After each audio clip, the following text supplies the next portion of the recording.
Welcome back everyone. इस video में discuss करने वाले हैं ऑर्चिड की रूट के बारे में।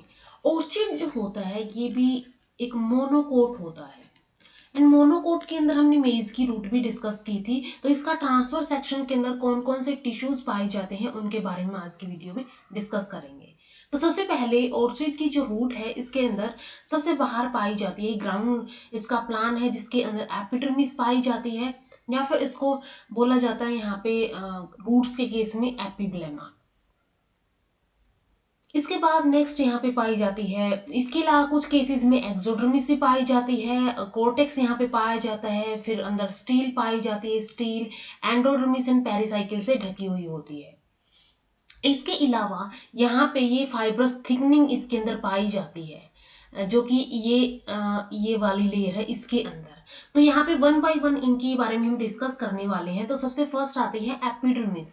एपिडर्मिस जो होती है, अभी जो ऑर्चिड की रूट होती है ये एक एपिफिटिक रूट है, एक एपिफिटिक जड़ है। एपिफिटिक का मीनिंग क्या हुआ? एपी मीन्स ऊपर एंड फिटिक मीन्स प्लांट, यानी ये क्या होगी किसी प्लांट के ऊपर ये रहती है, किसी प्लांट के से ऊपर रह के ये उसका न्यूट्रिशन एब्जॉर्ब करती है। तो ये एक एपिफिटिक रूट होती है। एपिफिटिक ऑर्किड की बाहरी और स्पॉन्जी टिश्यू यहाँ पे पाया जाता है, और इसके अलावा जिसमें वायुमंडल से नमी अवशोषित करने की क्षमता होती है। अब ये जो स्पॉन्जी टिश्यू होते हैं, यहाँ पे स्पॉन्जी टिश्यू का क्या कर सकते हैं, यहाँ पे वायुमंडल से नमी को अवशोषित करेंगे, और यह टिश्यू वेलामेन कहलाता है। ठीक है, ये जो टिश्यू की हम बात कर रहे हैं यही क्या है, यही वेलामेन टिश्यू होता है। वेलामेन टिश्यू क्या होता है? स्पॉन्जी टिश्यू होता है। स्पॉन्जी टिश्यू होने के साथ स्पॉन्जी टिश्यू होता है, एंड ये क्या करता है, ये नमी को, मॉइस्चर को एब्जॉर्ब करता है एनवायरमेंट से, एटमॉस्फेयर से। इसमें आपस में सटी हुई मृत कोशिकाओं के कुछ स्तर है जो बाहर की ओर लार्य बाह्य आवरण यानी कि सेलेवरी आउटकोट बनाते हैं। अब ये जो बाहर की तरफ ये क्या होती है, कई ऐसे सटी हुई मृत कोशिकाओं की, डेड सेल्स की बने हुए कई स्तर होते हैं कोशिकाओं के, जो कि सेलेवरी आउटकोट यहाँ पे बनाते हैं। ठीक है, एक सेलेवरी आउटकोट यहाँ पे बना लेते हैं।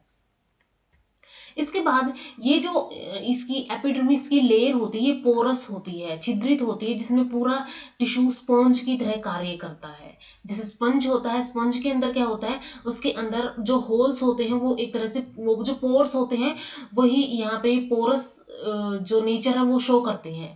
तो स्पंज के अंदर भी ऐसा ही होता है, एंड इसके एपिडर्मिस के अंदर भी ऐसा ही पाया जाता है। खाली कोशिकाओं की भित्तियां विभिन्न प्रकार की स्थूलता यानी थिकनिंग से विशेष प्रकार के फाइबर्स उत्पन्न कर लेती है, और जब मौसम शुष्क आता है तो शुष्क मौसम में ये कोशिकाएं वायु से भरी रहती है तथा बरसात के मौसम में जल को अवशोषित कर लेती है। वेलामेन प्रोटोड्रम का से डिराइव होता है, और इसलिए इसे बहुस्तरीय एपिडर्मिस या फिर मल्टी सीडेट एपिडर्मिस भी कहा जाता है। अब ये जो लेयर है ये क्या होती है, प्रोटोडर्म से ही डिराइव होती है, प्रोटोडर्म से एपिडर्मिस डिराइव होती है। और ये एपिडर्मिस कैसी होती है, बहुस्तरीय होती है, मल्टी लेयर्ड होती है, और इसको मल्टी सीरिएट एपिडर्मिस भी कहा जाता है। वेलामेन की सबसे बाहरी परत लिमिटिंग परत कहलाती है। अब इसके बाहर जो सबसे बाहर जो ये लेयर होती है, ये वाली लेयर होती है इसकी, ये लेयर कहलाती है लिमिटिंग लेयर। तो ये होता है यहाँ पे कि ये पोरस होती है, स्पंज की तरह पोरस होती है, और जब शुष्क मौसम आता है तो इनके अंदर हवा भर जाती है इन पोर्स के अंदर, और जब बरसात का मौसम आता है तो जल को अवशोषित करती है। इसके अलावा जो वेलामेन है ये प्रोटोडर्म से डिराइव होती है, और ये एक मल्टी सीरिएट एपिडर्मिस भी इसको कहा जा सकता है। और इसकी सबसे बाहर वाली लेयर जो होती है, ऊपर वाली बाहर वाली लेयर, इसको लिमिटिंग लेयर कहा जाता है। इसके बाद नेक्स्ट आता है कोर्टेक्स। कोर्टेक्स का सबसे बाहरी स्तर मोटी भित्ति वाली कोशिकाओं का बना होता है जो कि एक्सोडर्मिस कहलाती है। ये जो कोर्टेक्स की सबसे बाहरी लेयर है इसको एक्सोडर्मिस इसको कहा जाता है, और इसकी कोशिकाओं की बाहरी तथा पार्श्व भित्तियां सुबेरिन के जमाव के कारण मोटी हो जाती है। इसकी जो ये लेटरल साइड है और ये सारी साइड्स है ये क्या हो जाती है, ये सुबेरिन के जमाव के कारण मोटी हो जाती है। और जहां पे सुबेरिन डिपॉजिट नहीं होता, जैसे कि ये सेल नजर आ रही है, इसको पैसिव सेल कहा जाता है। इसके अलावा एक्टोडर्मिस के नीचे सामान्य कोर्टेक्स का भाग होता है, ठीक है। एक्टोडर्मिस के नीचे यहाँ पे क्या पाया जाता है, कोर्टेक्स पाया जाता है, जो कि पैरेन्काइमेटस होता है। पैरेन्काइमा की कोशिकाओं के कुछ स्तरों का ये बना हुआ होता है। इन कोशिकाओं में सुविकसित अंतर कोशिकीय अवकाश होते हैं। अब इनके अंदर क्या है, इनके अंदर बहुत वेल डिवेल्प इंटरसेलुलर स्पेसिस पाए जाते हैं, ठीक है। वेल डिवेल्प यहाँ पे intercellular spaces in sales, in parenchymatous sales के बीच में पाए जाते हैं। इन कोशिकाओं में क्लोरोप्लास्ट भी पाए जाते हैं, इसलिए ये जड़ें जो है हरी होती है, ठीक है। इन कोशिकाओं के अंदर यहाँ पे क्लोरोप्लास्ट पाया जाएगा और ये क्लोरोप्लास्ट क्या करेगा, एक ग्रीन कलर दे देगा रूट्स को। इसके बाद नेक्स्ट जो लेयर आएगी, नेक्स्ट लेयर आती है एंडोडर्मिस। ये जो कोर्टेक्स की अंतिम लेयर होती है, अंतिम लेयर को यहाँ पे एंडोडर्मिस कहा जाता है और इसकी कोशिकाएं बैरल शेप की होती है, जिसकी भीतरी भित्तियां स्थूलित होती है, ठीक है। कैसी होती है, स्थूलित होती है। और प्रोटोजाइलम वहिनियों के पीछे एंडोडर्मिस में पंच कोशिकाएं भी यहाँ पे पाई जाती है। तो ये होता है यहाँ पे एंडोडर्मिस के अंदर यहाँ पे स्टील इनक्लोज होता है, जिसके अंदर पेरिसाइकिल होती है। इसके अलावा इसके अंदर जाइलम एंड फिलोएम और पिथ पाई जाती है, यानी कि वस्कुलर बंडल पाए जाते हैं। तो पेरिसाइकिल जो होती है, एंडोडर्मिस के ठीक नीचे एक स्तरीय पेरिसाइकिल होती है, जिसकी कोशिकाएं मोटी भित्ति वाली होती है। अभी जो पेरिसाइकिल की कोशिकाएं ये कैसी होती है, मोटी भित्ति वाली होती है। पैसेज कोशिकाओं को नीचे की पैरेन्काइमा कोशिका पतली भित्ति वाली होती है। इसके अलावा जो पैसेज कोशिकाएं हैं, उनके नीचे भी जो यहाँ पे पैरेन्काइमा कोशिकाएं होती है, वो भी पतली भित्ति वाली होती है, क्योंकि यहाँ पे कुछ सेल्स के अंदर यहाँ पे क्या होता है, पैसेज सेल्स यहाँ पे पाई जाती है और इन पैसेज सेल्स के नीचे जो पैरेन्काइमा होती है वो पतली भित्ति वाली होती है। इसके नेक्स्ट वस्कुलर बंडल यहाँ पे पाए जाते हैं, जिनके अंदर जाइलम एंड फिलोएम होते हैं। वस्कुलर बंडल यहाँ पे रेडली अरेंज होते हैं।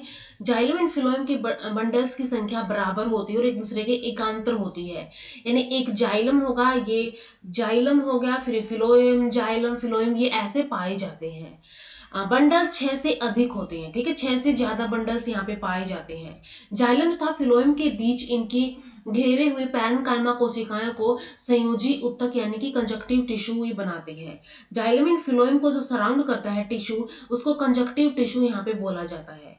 एंड फिलोएम को घेरे हुए कंजक्टिव टिश्यू स्क्लेरेन्काइमा कोशिकाओं का बना हुआ होता है। अब जो टिश्यू इस फिलोएम को घेर के रखता है, उस टिश्यू को कंजक्टिव टिश्यू होता है और वो कंजक्टिव टिश्यू स्क्लेरेन्काइमा कोशिकाओं का बना हुआ होता है। इसके बाद सबसे इनर मोस्ट यहाँ पे पिथ पाई जाती है। पिथ जो है, जड़ का मध्य भाग पैरेन्काइमा कोशिकाओं का बना होता है, जो कि पिथ कहलाता है।